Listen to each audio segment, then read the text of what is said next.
Hi, welcome to week 4. This week we're talking about tree toppers. We're going to show you 2 different ways to do the toppers, a slice and insert method for the throw, which is, I've got to tell you, it's a little tedious, but it's not difficult. And then later on we will be using that same method to do the tree, but the tree is a lot easier than this topper. So then the other technique we're going to show you is applique, and that will be used predominantly on the wall hanging. Trish and I each have a different way we like to applique, so we'll show you both ways. We know that there are hundreds of ways to applique, so whatever method is your favorite, you're welcome to use that. We don't care. So let's get started with week 4.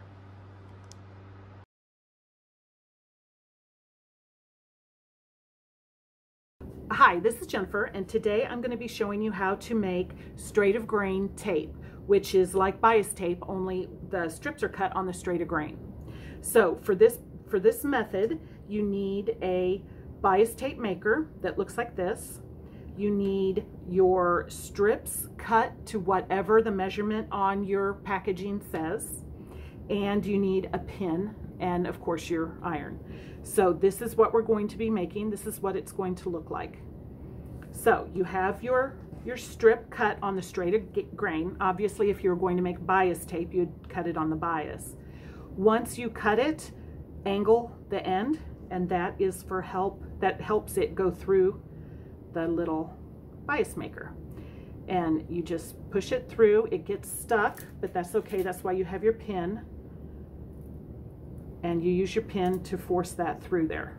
Okay, so you want to get it started as evenly with the both sides, as even as possible. Now we're going to press. So it's very helpful to lay it out straight, and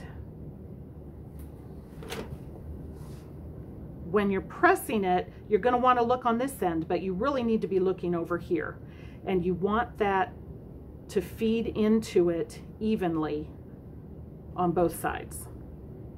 And you just gently pull,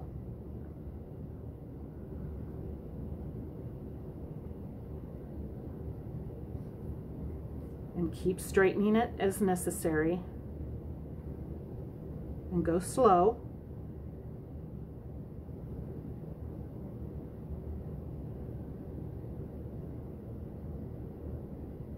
Checking every once in a while to make sure it's still straight, because it does want to get off. And then you just keep going all the way down.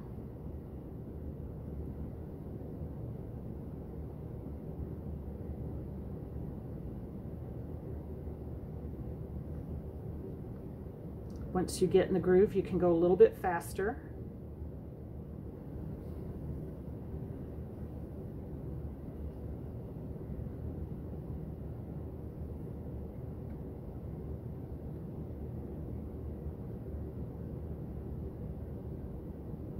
The reason we're doing straight of grain and not bias is we don't want it to be as bendy as bias is.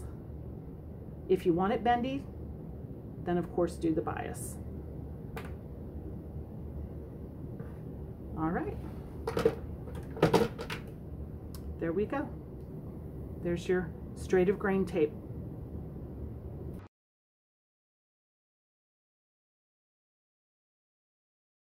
All right, so for the wall hanging size, the topper is too small to do slice and insert. So you have to applique it or you confuse it.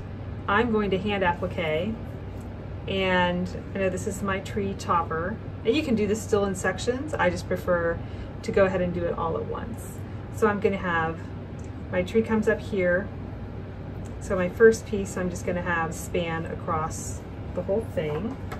And cut off this end. And you don't need to finish your ends because they're going to be covered by the little balls.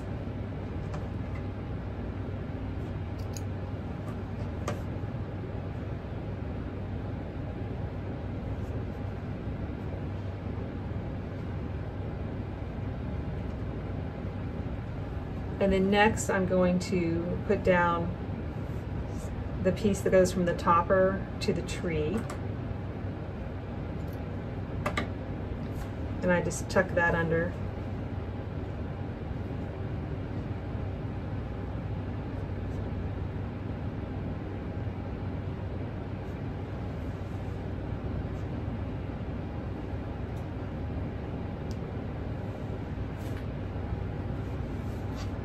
Okay, so before it gets too busy, I'm going to go ahead and stitch this one down, and then for this one I'm going to start stitching it down, and I'm going to leave the center open because I'm going to tuck all of my ends underneath here just to try to reduce some bulk.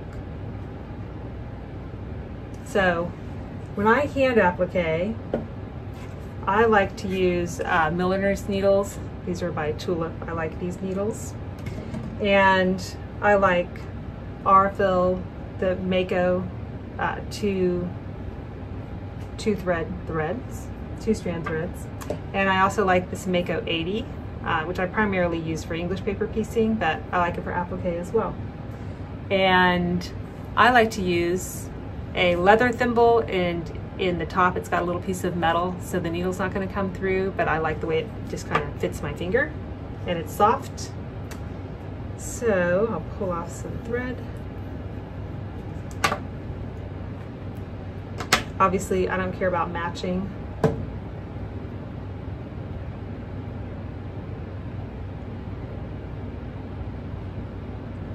And then I'll do a quilter's knot in the end. Pull that too far through. So for a quilter's knot, you take the tail of your thread, lay it right up against your needle, and hold it. And then you wrap this, whoops, hold it. And then you wrap it 2 times across your needle, and I put my fingers through this loop so it doesn't get twisted.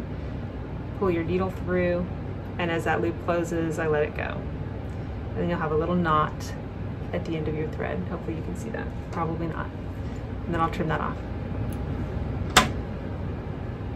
So, as I stitch, here, I take a bite out of the base fabric, and then come up onto this fold, and I come out of the side towards the underneath side of the fold so that your thread goes under. So take a little bite out, and then come out of the fold toward the underside.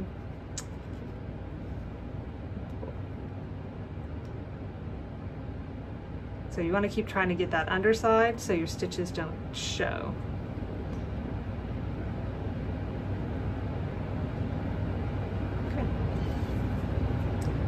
So there are the first few stitches. I'm going to finish this up, and then I'll add more to it. You were thinking. Okay, so I have those 2 pieces appliqued down, and then I'm just going to lay out the rest, and I'll just kind of eyeball. And again, none of these placements, especially since you're appliquing, it really doesn't matter because you're not having to tuck anything into the seams because everything is going to be covered with a ball.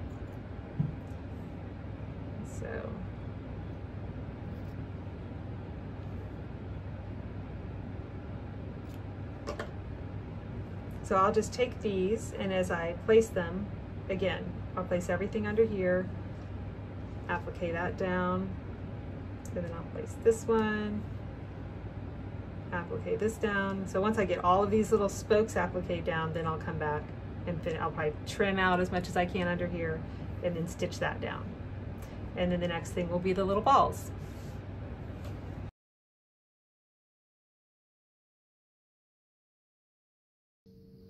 I'm going to show you how I prepare my circles for applique. I start with 3 sheets of freezer paper. I laminate them together, and freezer paper does shrink a little bit, so I pre-press mine to get a little shrinkage. And then that just helps, when you laminate them, it helps them to wrinkle less.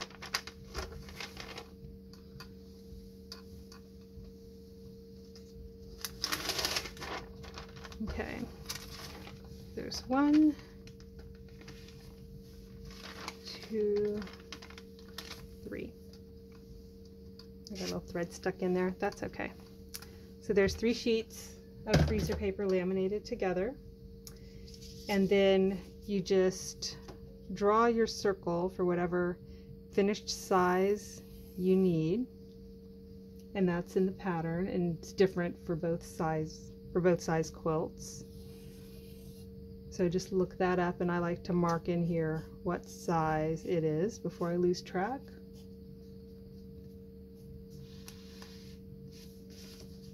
So it's just whatever the finished size that you need. And then I'll cut those out. I have one cut out here. And then this one is for the colored center of the ball. So I just press my little freezer paper to the fabric that I'm going to use.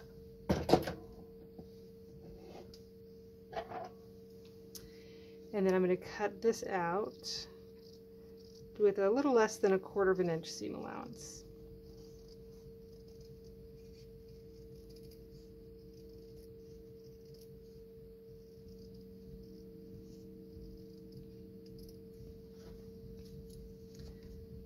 Next, I take some starch, and I'll just spray some starch into the lid. Any kind of, the flatter also works for this. And I get a paintbrush and I brush the starch just onto the edge. And you can just spray it on here, but then the paper gets wet and it gets kind of messy. I prefer to just take some time and paint it on. And you just want the edge as it comes, the edge of the fabric as it comes to the edge of the template. So there you go. Then I take a piece of foil, and just regular aluminum foil. You don't want the heavy duties too heavy for this. You place your circle in the center and hold this down, and just go around and start pleating. And go around a couple of times, just pulling it up to pleat the fabric. And then I just ground with my finger and push it in some more.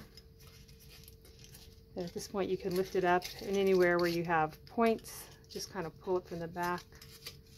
If you have a really harsh point, you can just kind of bring it up a little bit and push it back down to get it smooth. And you want to work this until it's how you want it, because this is how it's going to end up. So you really don't want any points on this. So, okay, so once you have it pretty secure, take your iron, and you're just going to heat the edge of the foil and go around a few times because you're trying to get it really hot so it stays. Okay. And you'll open this up. Don't open it all the way because we're going to use it again in a second. And then you'll see on mine, it's still a little wet around the edges. If that's the case, I just take my iron and go back in because I want them to be dry before I take my freezer paper out. And I'm just kind of rubbing it against my pressing surface to keep the edge.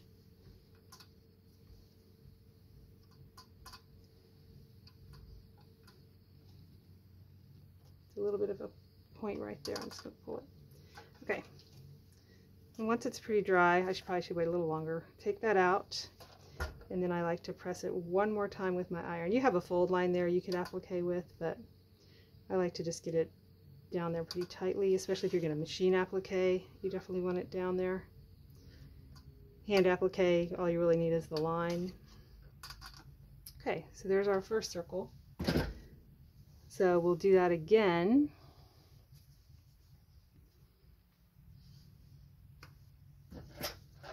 Just to show you how much easier the second circle is.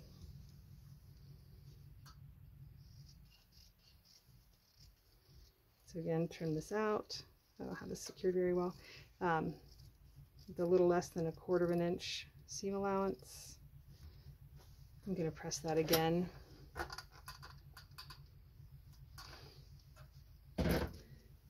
And then paint the starch around the edge. And it does spread, so you don't really have to get too close to that paper edge.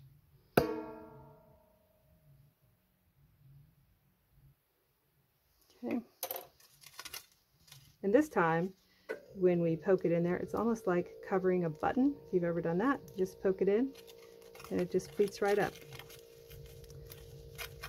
So you're just gonna close that back up.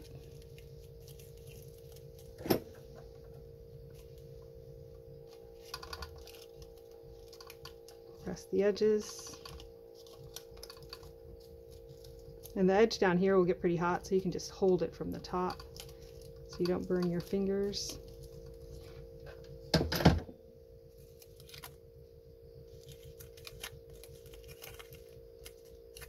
And just pop it out. And again, it's still wet, so I'm just going to dry it.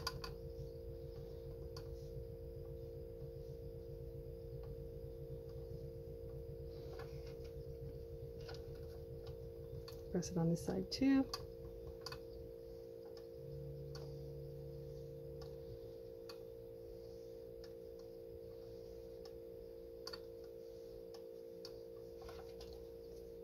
Take the freezer paper out.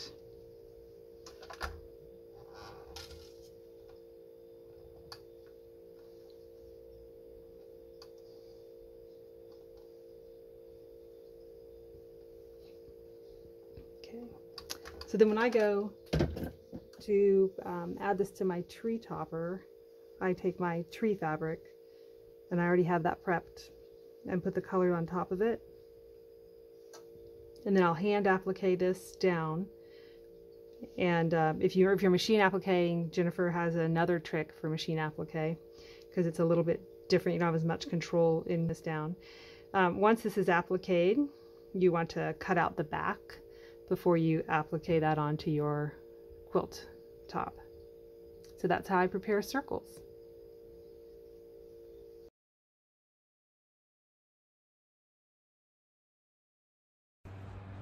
Okay, we're just showing you this other wall hanging that we did. And for this one, we just top stitched these down. So they have finished edges, so we made that with a bias tape maker. And although this is a straight of grain, so it's non-bias tape made with a bias tape maker. And that just helps you keep your lines straighter. And so we top stitched these down, and instead of having individual spokes, we used a full spoke here, here, and here. And then this is the only one that's an individual spoke. And then these, the gold part is top stitched down. Here, I'll hold it up. And the balls are machine applique, and Jennifer is going to show you how she does her machine applique method. And fusing is always an option on the wall hanging. You know, you would just cut your strips and it would go super fast, and we will not judge anybody for whatever technique they choose to use.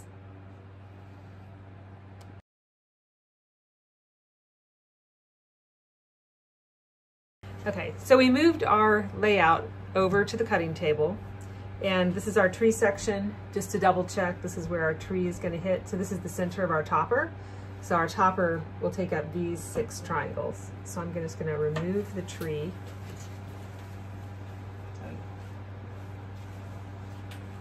And I'm going to take these out of the way.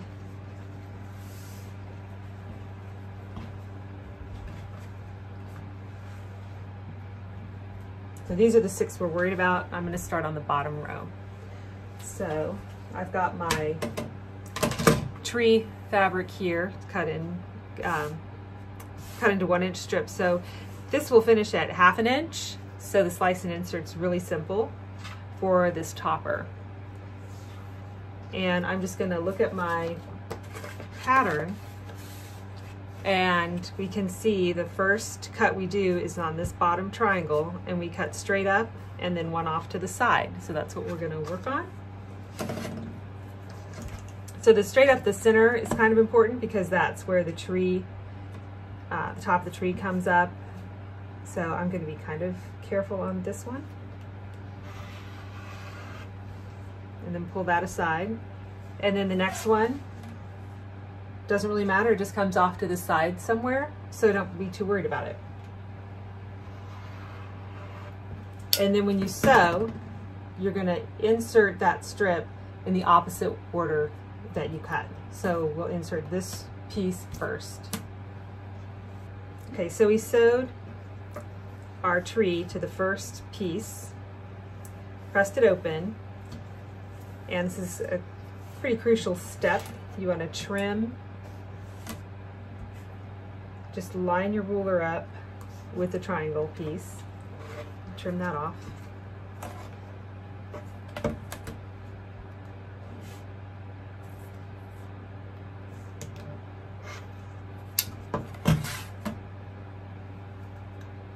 So put the pieces back together.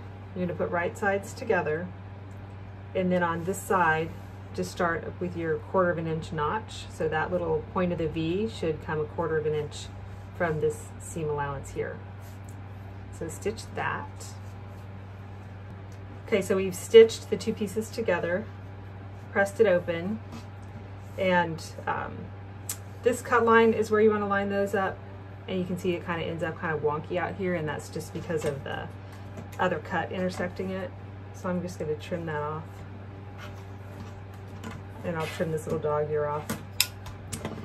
And then we'll stitch these two pieces together. And for this one, I'll just go ahead and cut this a little long. This will be pretty straightforward because it's just perpendicular to the sides. So just go right sides together.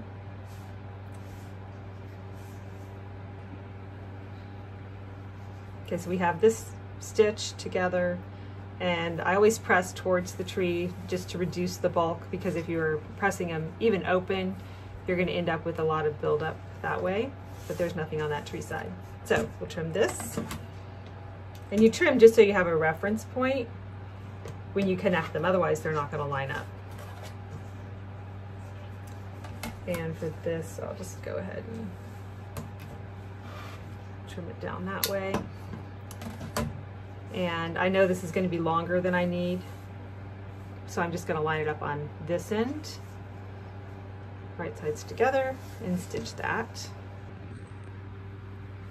Okay, so that piece is stitched on and pressed, and I'll just go ahead and trim this piece off.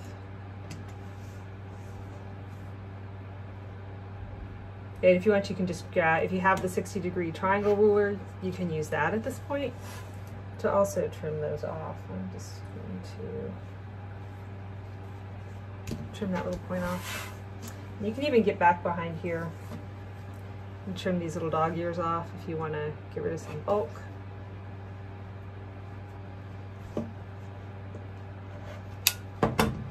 Okay, so that's the first triangle. Now we're going to go ahead and attach both of these side triangles before we do our next slice and insert. Okay, so we've attached the two triangles. I'm going to trim off the dog ears. No, Jennifer likes them on. Sorry, Jennifer. The dog ears are off. Okay. So next we're going to make the next two cuts. So you look at the pattern, and they're just shallow cuts to the left and to the right. Doesn't really matter if they're symmetrical, so whatever you're feeling. And go from about the center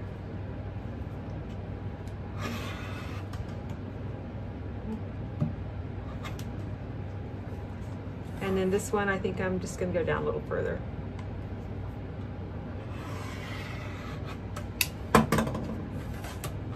Okay, so we're going to do the same process. We'll just attach this to our tree fabric like that. And then we know when we trim it, it's going to go out this way.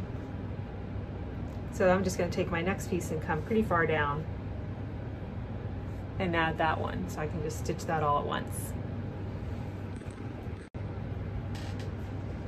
Okay, on these little pieces, you'll see you have this little extra, this little tiny bit of the tree. I would just take that off. It's only like 3 stitches. It should come off pretty easily, just to reduce some of that bulk.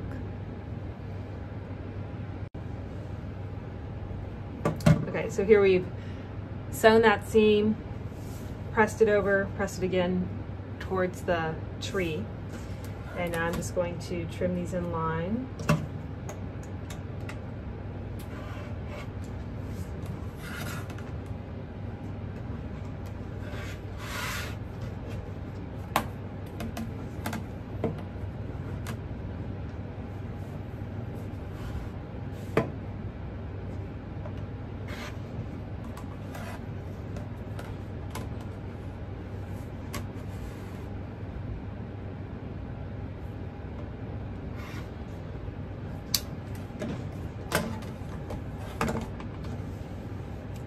This back together, and I'm going to go under here and trim this piece off.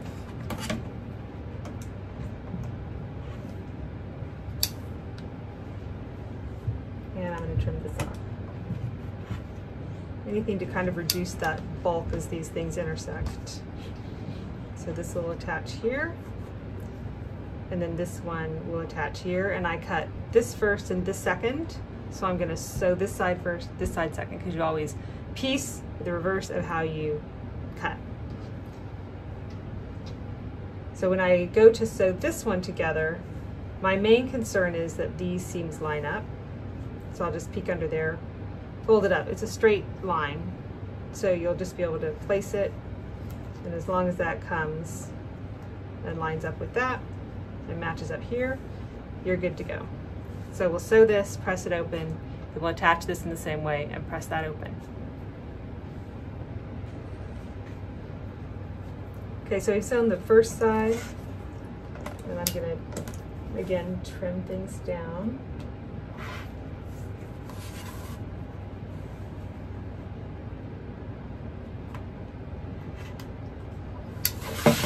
Now this one is not so perpendicular. So on those lines, I just take some kind of marking tool,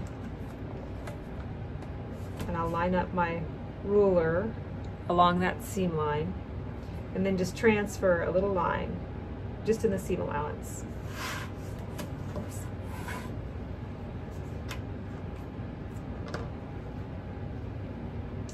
So then I'll just fold that back about 1/4 of an inch and make sure that line is intersecting the stitch line there.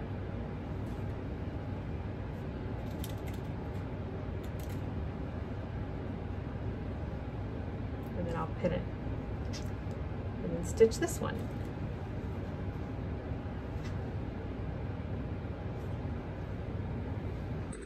Okay, we have the bottom half of our topper done.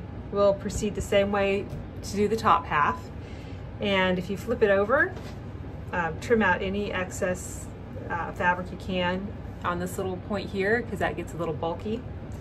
And your back should look like this. You shouldn't really be able to see any of the tree fabric because it inserts perfectly, because it finishes at 1/2 inch. So the next thing we'll do is just stitch on the next 2 triangles on each side. And then once these are stitched right sides together, then we can come back and do the balls, and that way you can do the applique while your piece is pretty small and manageable, and then we'll proceed with the rest of the rows.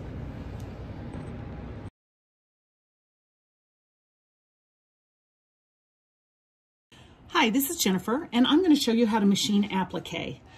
I am making my ornaments using the same preparation method that Trish did with the aluminum foil and starch. And by doing that, you get these perfect circles, and then there's nothing to take out of the back when you're done. It is ready to go. So first, you want to make all your little accent circles in the sizes in the pattern. So make sure you follow the right size. I had a little mishap earlier and did not read the instructions, and I ended up making the wrong size. So anyhow, redid it all. It's all good now. And so first of all, you want to make your accent ones and cut your background, which is your tree branch color, and cut bigger squares from that. It's easier to sew since it's layered, it's easier to sew the small ball onto just regular background than trying to worry about cutting circles and getting it all lined up now. We'll do that in a little bit. So what I've done here is I have just a regular needle, which I think is an 80-12. I've got my open-toed foot. If you don't have one, that's okay. You can see enough without one. And I've got thread to match, so I'm using red thread to sew this red ornament on. If you don't have enough thread color to match your accent colors, that's fine. You can use a contrasting color, or my favorite thing to do is use invisible thread and a zigzag stitch. That also makes it look more like hand applique. So if that's a look you want, that's a good way to do it. For this one, I'm just top stitching down in a straight line. It's super simple. You can do it. So I just start pretty close to the edge, and I take about 3 stitches and reposition. I have a hover feature on my machine, so it just takes the presser foot up just a smidge, which is very, very handy in applique. If you don't have that, a knee lift works really well, which is my other true love. And if you don't have either of those things, you can just lift your foot as you go every few steps. I don't pin or glue that ball down. If you're worried about shifting, if one of your fabrics is thinner than the others, you might want to just put a little pin in the center to keep it from moving around. And so you can see I'm just taking a few stitches at a time and then shifting. I'm taking a few more. I'm trying to get as close to the edge as I can without it close, but not too close. It's kind of a gut feel you've got for it. And you definitely want to catch the seam allowance because it will unravel if you don't, obviously. And we don't want that. Okay, so I'm coming around to the beginning where I started. And since I have matching thread, it's not going to show. So I go over the beginning stitches, a few stitches, and then I back stitch and I cut. So for this one, I have just a neutral thread in the bobbin, but if you're concerned about tension, you can use thread to match in the bobbin. That is no problem. Okay, so now we have this done. Because there's going to be a lot of bulk in this, it's a good idea to cut this out. That'll help when quilting, especially hand quilting, but machine quilting as well. You want to alleviate as much bulk as you can. So just trim that out with your sharp little snips. And, you know, do 1/4 of an inch and try and get it as good as you can, but don't stress. Obviously, it's not going to show. So there you go. So that's the first step on the ornament. So then you'll go back to your starch and aluminum foil, and you'll do the same method again. One thing to keep in mind when you're doing this again, you need to get, this is the template I used, you need to get this centered perfectly. So you can finger press this in half and half again to make a plus sign, and the same with this, and line it up, or draw lines on there, whatever marks help you. But then once you press this on, hold it up to the light and make sure that it's centered. You can kind of see there, but if it's not perfectly centered, it's not going to give you the look you want. So that's something to keep in mind there. Okay, so I have done that again, and here we are with this completely finished, and this is what it'll look like with the background cut out of the inside and the background piece ready to go. So when you go to sew, you're going to have your topper unit. This is just the top half. So pretend that the bottom half is, actually this is the bottom half. Pretend that the top half is here as well. And then you'll have all your ornaments where you want them. Audition them first and make sure they're where you want them to be. I think I want this one right here. And you can see that I can go way far out or I can go way far in, whatever looks good, whatever proportions look good to you. So for this one, I want to match the background. So I have my gold here to match. And I will quickly thread that up.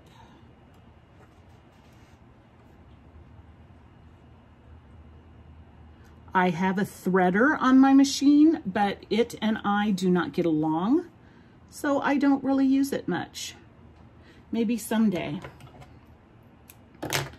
If you can't get that through there, I like to trim it on the diagonal to make a little beveled edge, and it seems to want to go right through really fast that way. Okay, so now I'm ready to go. I've picked my position on there. For this one, I also don't pin. Again, if you need to pin, go ahead. Make sure your underneath is flat and nothing is flipped the way you don't want it to be. I like to start down here where the spoke meets the ornament, but you know, I don't think that really matters. So same thing, you just start going, and every few stitches, this one's a little bit bigger so you can take more. And just go slow, try to keep a consistent, you know, distance from the edge. And it's okay, and if it wobbles, you know, it's not going to be noticeable in the finished product.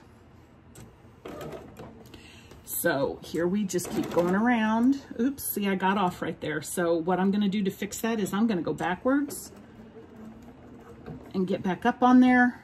And here we go again. And since that's on the very edge, nobody will see that. There's all sorts of workarounds if you make a little mistake. And of course, if you're super picky, you can stop and pick that out. I'm not super picky. I am to a point.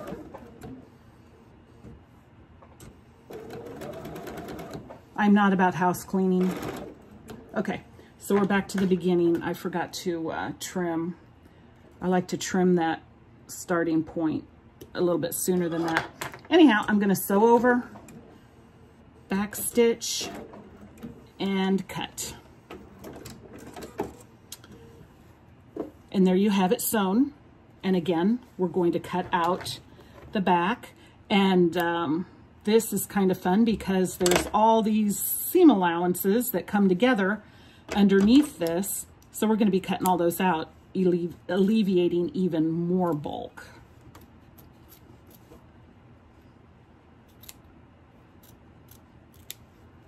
All right.